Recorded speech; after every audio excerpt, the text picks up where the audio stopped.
Sinisikap ng tauhan ng Philippine Marine Corps na maisalba ang buhay ng 10 taong gulang na batang ito. May tumawag yan?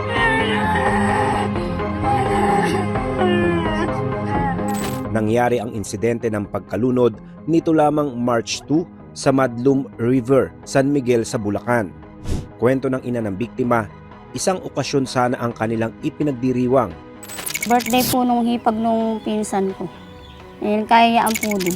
Yun, tapos nung nandun na kami, nasa mababaw lang yung 2 bata. Ayun, tapos nakita nung pinsan ko, nakalubog na siya sa tubig. Nasa tubig na siya, sa ilalim. Tapos hinango siya pero may pulso pa siya. Kaso ala na siyang buhay. Sumigaw po yung pinsan ko, nasa ilalim ng araw ng tubig.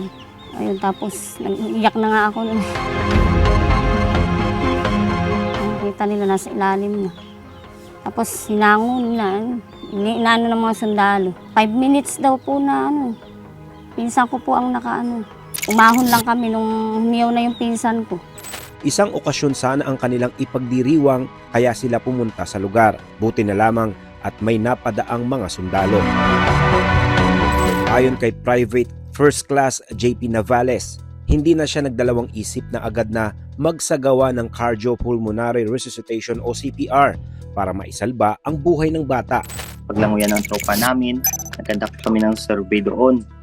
Then, nung sa time na yun na nakarating po doon kami is, kumbaga at tama talaga yung oras na nagulat kami na may mga crowd, may mga tao po ba na po sila, nagtipon-tipon. Ngayon, nilapitan namin 2 ng kasama ko. Then, nakita ko po yung bata na nakahiga sa mesa na gano'n, na na po siya, unconscious po. Bali, unang kita ko sa kanya is grabing itim niya, malaki na yung tiyan, then puti na po yung mga mata niya.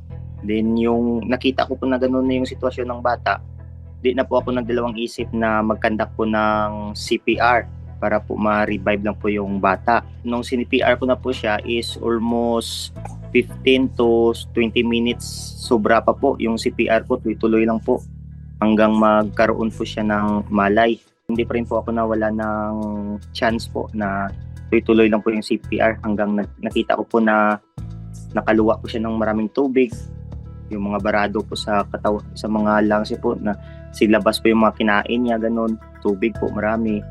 Then nung nakita ko na po na huminga na po siya, sabi ko may chance pa ito.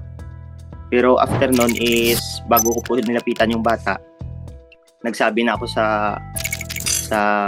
pamilya yung katabi niya, sir. Sabi ko is maghingi na ng tulong, sa ambulance, kung anong malapit na ambulance. Habang sinisi-CPR ko po, syempre nakatawag na ako ng tulong dun sa ambulance po. Nung nakita ko na po na humihinga na siya, then mga 20 minutes siguro na panay CPR ko pa rin sa kanya, dumating na po yung ambulance. Bali, ambulance po yun ng Sibol. Nung dumating na po yung ambulance, sinakay po siya namin kaagad dun sa ambulance. Then, ang unang sumagit talaga sa isip ko is yung kung saan yung mas malapit na ospital po na makakatreat po sa kanya na mabilisan. Ngayon, yung malapit na ospital dito is yung 1st Scout Ranger Regiment po, yung dispensary nila. Kaya dito po muna namin nilapit sa 1st Scout Ranger Regiment. At yun nga po, sa mabilis na response po ng medical dispensary team nila, tinulungan din po nila kami dun sa bata. Agad-agad namin nilabas, then nilagyan po ng mga oxygen. Nung nakita namin na may pulso na po siya at na humihinga na po siya, doon na nila naplanuhan na ilipat na po sa district hospital po ng San Miguel po. Tumagal ng 1 linggo sa ospital ang bata bago ito naiuwi sa bahay. Tinubuhan po siya, nilagyan po siya ng tubo. Tapos may dextrose.